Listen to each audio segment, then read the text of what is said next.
today's tutorial right here. Today I think I would just want to show you something really fun. I used to use a lot of nested if, and it drives me crazy because of the parentheses of things that it's really driving me crazy. Okay, but today we're gonna be showing you how no, I am gonna show you how you can use this if function. Yes, it's if function. I guess let's just jump into the exercise files. Okay, so in this file, what I have is I have some shipment order with when the shipment was received, and there's a code that was being remarked right there. So right now, as according to the code, I need to look for the status. So of course, I would like to use this code and look up for the status. 998 was supposed to show as a received. Okay, was supposed to show as received. All right, now if I were to go to the status right here, I know a lot of you easily can say, I can use VLOOKUP to do it. Yeah, you can. But I would like to show you how you would use ifs to solve the same problem.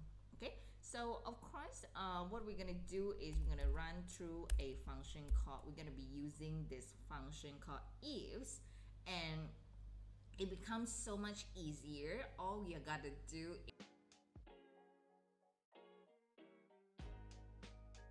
is state the logical, and then what's the answer if the logical is true, what's the next logical, what's the next answer if it's true, what's the next, that is how you just do it. So there's no if all around. So what I would do is if the first logical test is going to be if the code is equivalent to my first code right here.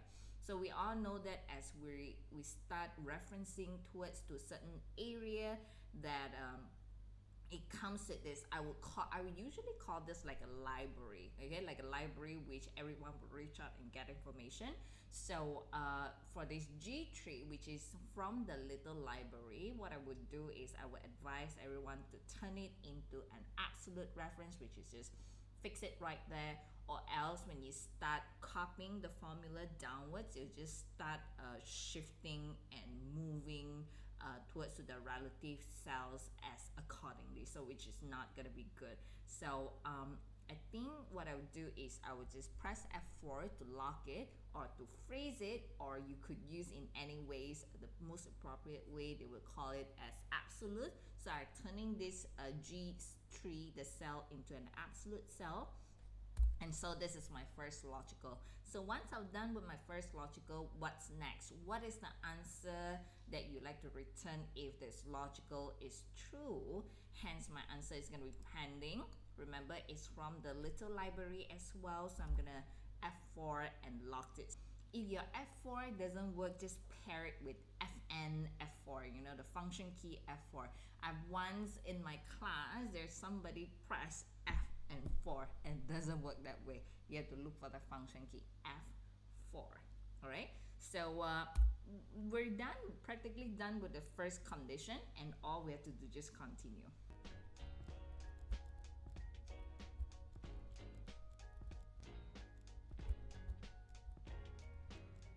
Alright, come to the last stage right here. So we also need to get ready what happened if none of the code was found in the library. Okay, so when I will always leave it to the last, which means that if none of the condition fits, okay, if none of the condition actually matches, what I would do is the logical test right here, I'm not gonna put anything, I'll just put a true right here.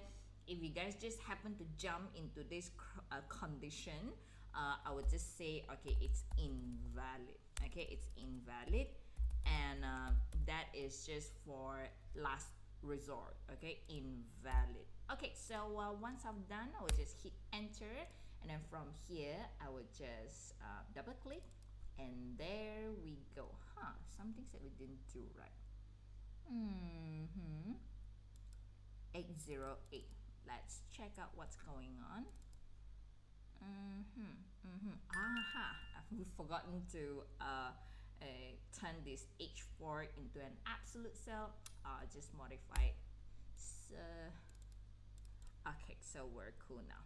Okay, so just checking if, let's say, I were to insert any code which perhaps like 999, and when I hit enter it says invalid.